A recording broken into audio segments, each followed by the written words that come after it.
Good morning. Hello, Sam. How are you? I'm very well, Bridget. Thanks so much for having me. Hi, everybody. Hello. So, of course, I am Bridget Lessard-Deyell, founder of Women Talk, and I have the amazing Sam Bennett with me. Now, I am in Calgary at a conference today. So that's why, you don't have my background. I'm a little bit echoey. I am missing my microphone. I have a nice little mic, and where are you? I am in the home office. I live in a little teeny tiny beach town that time forgot called Carpinteria, California. And it's, if you know where Santa Barbara is, it's not very far from Santa Barbara. It's about 90 minutes north of Los Angeles, right on the ocean. Oh, come on, right on the ocean. It's perfect. I can hear it. But it's about a block that way. I can walk barefoot. And out this window is an estuary. So it's all just herons and egrets and there's mountains and there's dolphins and seals. I seriously live in paradise. It's amazing to me. No wonder you're a speaker. Like you can write amazing stories with this kind of environment. I have long been, I don't really know that the soulmate thing for people is really a thing. I don't really believe that, but I think it might be a thing for places. Since I moved to Carpinteria, my life has transformed from 10,000. And I think a lot of it is because I just love where I am so much. I look out the window and I just swoon. And it's I got here because my life fell apart, right? About 8 years ago, my life totally fell apart, like life does occasionally. And I spent for most people at some point in time, it all falls apart. It all falls apart. And I spent 6 weeks on the couch crying, which is what you do. And then I had one idea, and my one idea was, I wonder if I could move to Carpinteria. And I was like, hey, wait a minute, I've got an internet-based business. I could be anywhere. And so I moved. So off you go. That's awesome. Well, let me show you a picture of where you're going to be on October. Now, let me see. I can't remember. Let me see if I can do this. Nope, not this way. Oh, well, it looks like I can't do it. But anyway, this picture here is called, actually, let me go full screen because you really got to see this. It is incredible.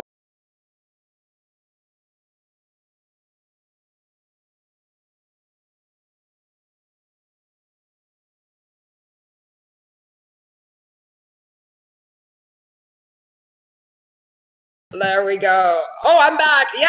So these mountains are absolutely sensational. They are, they're called the Three Sisters, and that's where we're at. That's where we're going to do our convention. So that's really inspiring too. I love that. Great. So let's talk about you. So where were you born? Well, I was born in Washington, D.C., but I was actually born in Washington, D.C. on Washington Memorial Hospital on Washington's birthday. So there you go. That was my big act, was being born. But then have you ever thought about going into politics? Never once. Never once. You could take on Donald. I'm particularly ill-suited for that kind of work. There's a lot of things I can do. That's not one of them. We moved around a lot when I was a kid. We actually lived in Los Angeles for a couple of years, but mostly I grew up in Chicago, which was a fantastic place to grow up. We lived right in the city, and my mother was very into independence and children, and I was very tall, so I looked older than I was, and so I was on the city bus, when I was 8 or 9 years old, going all over town and in Chicago. Mm-hmm. I love Chicago. I've been there a couple of times now, and oh my God, it's a beautiful city. It's a wonderful city. It's beautiful. The architecture is beautiful. The lakefront is beautiful, and the people are so wonderful, and the food is great. The theater is great. The music is great. It's very negotiable. Like, it's not as overwhelming as New York can be, and if you're looking for a city to move to, I highly recommend Chicago. Very cool. Now, did you always know that you were going to be an entrepreneur? No, I had no intention of being an entrepreneur. So what did you dream you were going to be when you were a kid? Like, let's say grade 5. What did you think you were going to be when you grow up? I wanted to be an actor and a teacher and a writer. Which you did. And it turns out that's exactly what I did. And I should revise that about never wanting to be an entrepreneur, because when I was really, my whole life was an actor. I was one of those kids who went to theater camp. I did all the plays in school. I was, I did all that. I studied theater in college. And then eventually I left Northwestern University to get a job at the Second City, where I sort of got a graduate degree in comedy. I mean, not really a graduate degree, but it was like that. And I, and that was my whole life. I did TV shows. I was on the Drew Carey Show, and I was on Days of Our Lives. And I was on Modern Family, and I was, really cool. Yeah. A lot of Hallmark movies. Like, yeah, I'm around. And I had. Okay, I have one call to fame in the movie world. I was in the movie Cool Runnings with John Candy. Yes. Late great John Candy. As an extra, and it was really boring. Oh yeah, being an extra is hard work. It is long, boring days. So you went from being an actor, and then what happened? How did you get to where you are now? So part of what I didn't realize was that a lifetime in the theater prepares you perfectly for a life of entrepreneurship. And there was a lot, of course, about being an actor that is super entrepreneurial. I mean, you are always selling. You're always going for your next gig. You get very used to being rejected. You are always marketing. You're always, we were always sending postcards and going to auditions and putting a good face on and, all that stuff. And always looking for your next gig, right? It wasn't like you had a job and kept it. You were always, even when you got a job, you were looking for the next job. So, and the unpredictable income thing, like all of it was very entrepreneurial. But my business was just my acting. Along the way, I got very interested in this question of how do creative people make decisions? How do you know what to do when you could do anything to promote your acting career or to promote your business? What should I have? Should I do Facebook Lives? Should I have a podcast? Should I write a book? Should I stand on the corner with a sandwich board? Like, do I print up flyers? Like, what do I do? And especially when there's no right answer, right? There's no the answer. There's not a right way. There's just your way. Yeah. As it turned out, I was pretty good at getting things done. I produced a lot of shows. I had a lot of organizational and administrative ability. So I noticed that it was pretty easy for me to get stuff done. And it was a lot harder for a lot of my friends. They would, they were highly creative people with a lot of talents and skills, and they would just sort of get stuck. So I started a class called Get It Done, like in a church basement in Van Nuys for 11 people. Get it done. Get it done. And I thought, for years, I was like, that's such a stupid name. I'll have to think of a better name for this class. Although little did I know it was going to be like the foundation of my whole brand. And Get It Done is really, the book and the class it's really the thing I kept looking to buy. Because there's a lot of books out there about how to organize your time and set better goals and manage your calendar, and that's all great. But, creative people don't care who moves their cheese. It's not really our thing. Yeah. And then there's a lot of books about creativity out there, but there are a lot about, sort of unleashing your inner artist or getting in touch with your inner. I'm like, no, we're unleashed and we're in touch. That's not the issue. So this, and as it happens, one of the things that's funny, Nancy has asked what's my greatest gift, and I don't know if this is my greatest gift, but certainly one of my gifts is an ability to sort of think strategically about questions. So this, for example, what do I do to promote my business? How do I know what the right project is? My brain just naturally goes to like, well, how do you know? How would you figure that out? And so I have a bunch of different exercises and worksheets and imagination games and prioritizers and ways for you to get in touch with what matters most to you. Because when you are doing the things you love to do that are important to you in a way that you love to do them, in a way that matches your own natural creative rhythm, it's not that hard to get stuff done, right? Doing what you want to do in the way you want to do it, that's easy. And success really can be a lot easier when it is aligned with who you are and what you're really up to. So what do you do these days to get people there?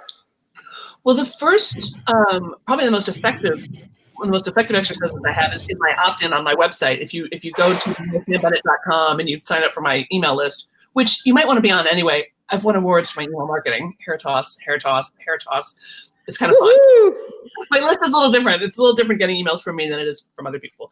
I'm going to have to sign up. I don't think I have yet. I'm going to do this right after the show. It's therealsambennett.com. therealsambennett.com. And so if you sign up there on any of the opt-ins, that will get you the Procrastination Domination Starter Kit, which is 2 of my best exercises. It's a little webinar. Procrastination Domination Starter Kit. I like that. And the first exercise helps you figure out which of your 138 great ideas you should really be working on right now, right? Are you saying I have to focus on one? I'm saying you cannot chase 2 bunnies.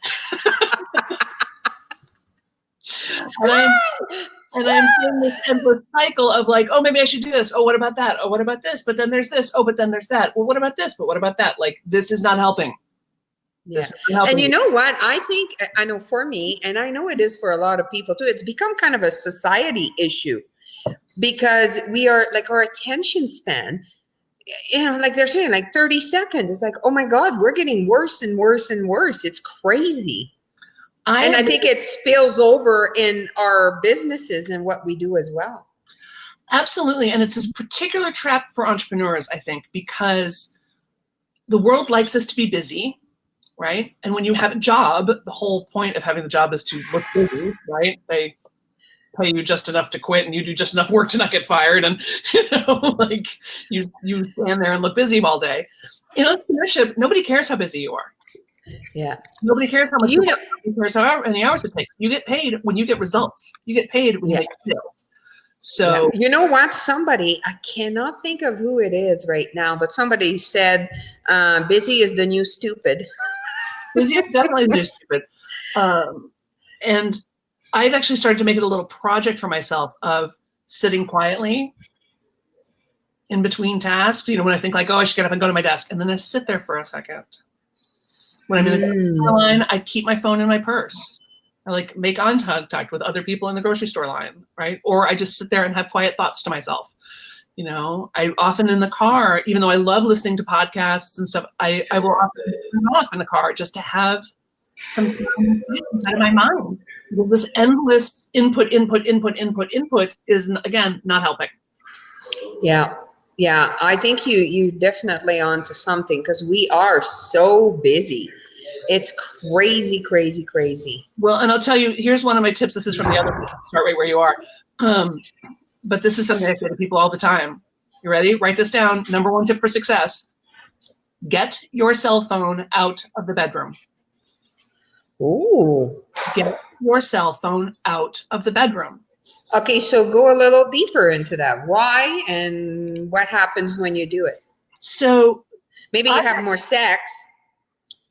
What? That's crazy talk. Who would want that? Time. Even just a little body to body experience. Happy grown up naked time. Like, yes, people, yes. Put the phone down, the person next to you, or the kitty cat, or whatever you've got, So yeah, no, get the phone out of the bedroom. And people are always like, well, but I have my alarm on there. Buy an alarm clock. They have very nice Target. They've got it right there. Order it from LLB, and they've got some great ones. And other people are like, oh, but I've got kids. My teenagers. I have to put it on your nightstand and put it on the bureau across the thing. Just get it off your nightstand. Because the statistics around how many people reach for their phone first thing, fall asleep with it in their hand, fall asleep with it under the pillow, listening. Stop it. That moment of waking up, that liminal time in between dreaming and waking, is a very important time for the creative person, for the entrepreneur, for the sensitive person, for the overworked person. And to give yourself back the gift of waking up in the morning, to give yourself back the gift of like that moment before you open your eyes and you're not even really anybody yet. You're not anybody's mom or boss or friend. You're just that you that you've always been, and coming to wakefulness and taking some deep breaths. I do a little prayer and meditation work right then, like before I even open my eyes practically. And that's how I start my day. Wow. And There's, again, tons of studies about how the way you spend the first hour of your day has a huge impact on the whole rest of your day. And there is nothing happening on your phone that cannot wait an hour. Yeah. So let yourself wake up, let yourself have a snuggle with someone you love, do some prayer and meditation work, spend 15 minutes on the projects that matter most to you. Do whatever that lights you up in the morning. Do some stretching, do some singing, play some guitar, take a shower, have a cup of tea. I don't care, whatever it is. There's no right way. Again, there's just your way. But take that time for yourself so that then you are coming to the world lit up, energized, focused, present, right? And I know people have this thing of like, well, it's selfish. If I take that time for myself, that's selfish. My kids need me. My work needs me. Okay, first of all, they don't. They don't need you that much. They don't need you for the first hour of the day. They can take care of them 6 and 7. Like, stop it. So, right? And honestly, what's really selfish is you walking around this planet exhausted, stressed out, distracted, tethered to your phone, not concentrating, not working on your dreams, and with no sense of humor. And the rest of us have to live with you like that. I love you. I think I love you. I think that's brilliant. When you take the time to feed and nourish yourself spiritually, emotionally, nutritionally, you are fed, patted, meditated, walked, cuddled, creatively fulfilled. We love that version of you, right? You've got a light in your eyes. You can listen. You're not so reactive. You have a better sense of humor, right? You're calmer. Things don't upset you as much. Like, we love that. That's an act of generosity. For you to show up fueled and aflame and ready to go, that's an act of generosity to the world. I love that. And I'm going to admit to you right now, I am the worst. My wife goes to work at 3:30 in the morning and I get up at about 5, and that is the first thing I do. I get on my phone and I just start, quickly replying and doing things so I can get up and go and be with the kids. And so I am going to give it a try. Well, and you got to remember too, the phone is especially designed. It's like a casino machine, right? I mean, it is designed to keep you on it. Facebook's objective is to keep you on Facebook, right? Yeah. The news objective is to keep you watching the news. So they will sensationalize and make everything as addictive as they possibly can, and not, I hope, not because they're evil, but just because that's how business works, right? People are buying one thing from you, you want them to buy 2. They're buying 2, you want them to buy 5. They're buying 5. Yeah. So, but what they're buying is your attention. So it's worth being very disciplined with yourself and as a model for your kids, because I hear all these adults complaining about, oh, these kids are on their phone and they don't look up and they don't pay attention. They've got their AirPods in. I'm like, I'm sorry, who are we talking about? Totally. Or is that you? Because I think it's you. Yeah, I agree. I think they watch you disconnect, and so they go, fine, I'll disconnect too. So tell me, whatever got you into that line of work? Like, usually we do things we need, right? So did you need to teach yourself these things? Is that why you got into helping people that way, or you always had that in you? I was always pretty good at getting stuff done. It's funny, some of the marketing materials say like, oh, it's a longtime procrastinator herself. And I'm like, yeah, no, the publishers wrote that. That's not really true. But certainly dealing with a lot of the inner work, because here's what I would do. Is I would have an idea. People stop themselves at different points in the process, right? Some people will get an idea, but then they'll think, oh, that's a stupid idea. And they won't even move forward. And some people have an idea and they'll think, oh, maybe that could work. And I'll do a little bit, but then they get bored, or they think of a better idea, or they get distracted or whatever. I would get an idea, start to work on it, go all the way from 1 to 99 till it was just about basically done and ready to go out into the world. And then I would mysteriously forget about it.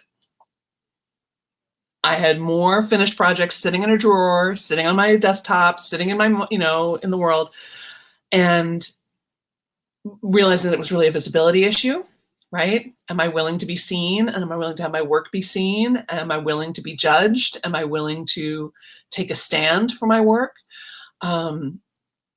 So all of that so there's the practical tips and stuff, and that's mostly what Get It Done is. The other book, Start Right Where You Are, is really about that inner journey. Because I can give you every tip and strategy in the world, But if it's not actually okay with you on the inside that you get your work out into the world, it doesn't matter what I say. So that's really what Start Right Where You Are is. It's about that inner journey. And that was totally my work. I really had to buckle down and do all that upper limit work, all that money work, all that mindset work, paid $1 zillion to coaches, all of which I would happily pay twice over because it was worth every dime. But yeah, it's a real thing. I teach what I've learned for sure. Oh, you're muted, honey. I can't hear you. There we go. Sorry, there's a lot of noise going by, so I keep muting myself. Whatever got you on stage talking about this? And like, what was your journey? Like, you were an actor, so then you got into, do you call yourself a coach? No. I'm going to say I'm more of a teacher or a mentor than a coach. Because there are people who paid a lot for coaching certification and training. I have never done that. My work is more of that of a teacher. Like, I'd much rather just tell you what to do, have you go away and do it, and come back and tell me that it worked. I like that. Not really the whole like, oh, let me hold your hand as we walk the path together. Like, I don't really work one-on-one with people very much. So I'm more of a teacher and a writer than a coach. The transition speaking was pretty seamless. So my first year in business, I started 10 years ago in 2009. And I ended up getting Infusionsoft right away, which was ridiculous by anybody's yardstick. Ridiculous. It was $5,000 to get in the door. I had no revenue. I had no plan. I had no list. I had nothing. But I knew that it was where my business was going, right? And at the time, it was the only thing that did what it did in terms of coordinating email marketing and contact management, CRM. So I got it, and I taught it to myself in a weekend because I didn't know it was supposed to be hard.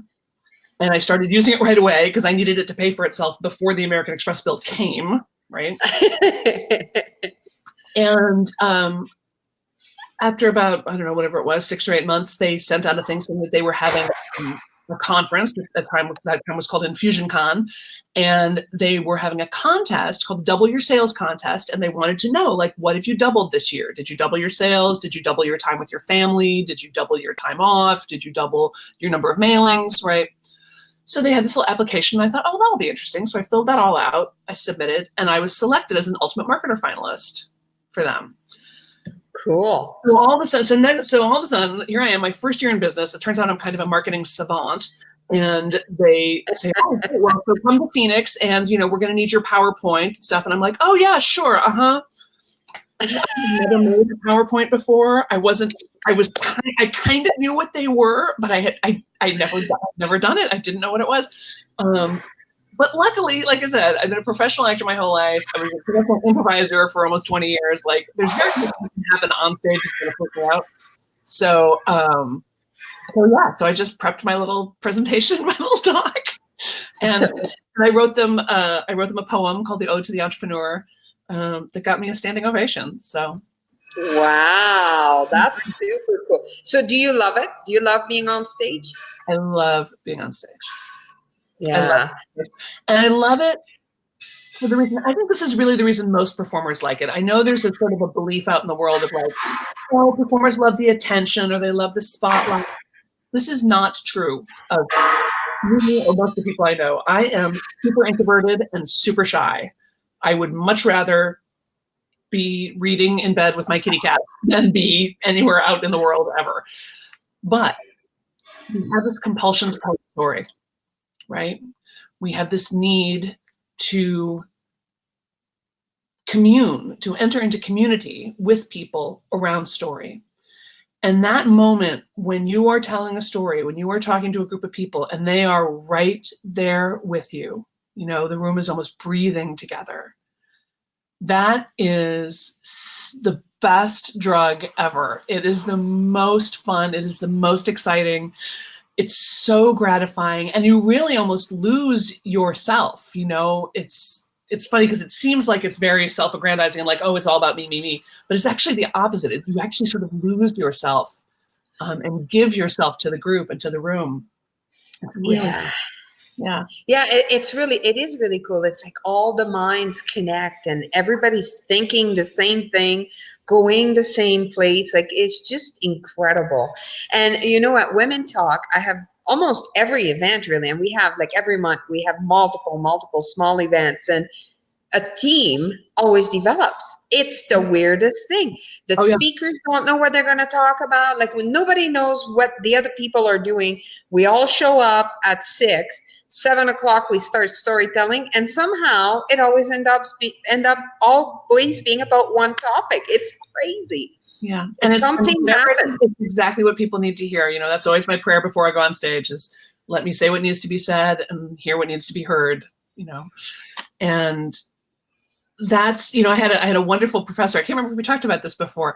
I had a wonderful professor at Northwestern, Dwight Conquergood, the late great Dwight Conquergood, and he used to say that he thought we should be called Homo Narratus. Homo Narratus. Oh my God, that is incredible. I got to write that down. That's really good. Because he thought that was our distinguishing characteristic, much more than Homo erectus or Homo sapien. It's really Homo Narratus. It's our desire and ability. I'm going to steal that. Because that's what I do. And that's what I really, you know, I tell people, like, you know, it's not about information. It's about stories and sharing with one another. And oh, that's incredible. So before we go, let's talk about your website, therealsambennett.com. Yep. You have an offer on there for our listeners. Well, that's where you can get the Procrastination Domination Starter Kit, right? So that'll get you that decider, that prioritizer that'll help you figure out which project you want to work on. And there's also another little exercise in there that's very short, but insanely effective in terms of dealing with compliments and criticisms. Ooh. Because that's a tough one. It's a tough one. And sometimes the compliments and criticisms are coming from inside of our own mind. Sometimes they're coming from outside of our mind, doesn't matter either. And while we're always, you know, of course, we all get sensitive around criticism, but sometimes the compliments can be even worse, right? You know, like, what if I do this and then I'm great and then everything's gonna have to be great all the time? Like, that's so much pressure. Totally. So it helps manage all of that. It's really an effective little tool. The other thing I want to share with your people actually is I am right this second producing a summit called the Signature Summit, and it's real people from my list, just like Women Talk. It's real women. These are not like big official experts or anything. I'm going to open into the chat. You can go and post it on Facebook after we're done. Comments afterwards, that'll be great. But it's so fun. It's totally free. There's absolutely nothing for sale. We started 6 months ago with women, helping them get their 20-minute talk together, which of course also meant that they had to figure out who their client was and what a compelling title would be, and their 3 key takeaways. And oh, by the way, you have to write your bio. And oh, by the way, you have to have a freebie. And oh, by the way, you have to have your email sequences. So they have built all this stuff over the course of the year. And now this is the week that we're launching it. So, and it's just an incredibly diverse group of really wonderful people. So if you were tired of like flash and all this like low content, high hype, this is not that. This is real people who are real experts in their field sharing just because they love what they do. Oh, I love that. So yeah, we're going to put the link in the comments. And of course, you are coming to the Women Talk Convention. I can't wait to meet you in person. Be ready. Big hug. And I am French, so I kiss both cheeks. I will be ready. And I want all of you guys to come too. I know how easy it is to stay home, but I'm telling you what, you're going to come, you're going to meet people, you're going to hang out with Bridget and me, you're going to have an incredible time. The trajectory of your life will change in a positive way. I guarantee. Woo! All right. So I'll see you a couple of weeks now. In a couple of weeks. Mwah. Thank you for joining us. My pleasure. Nice to see you. Okay. Bye.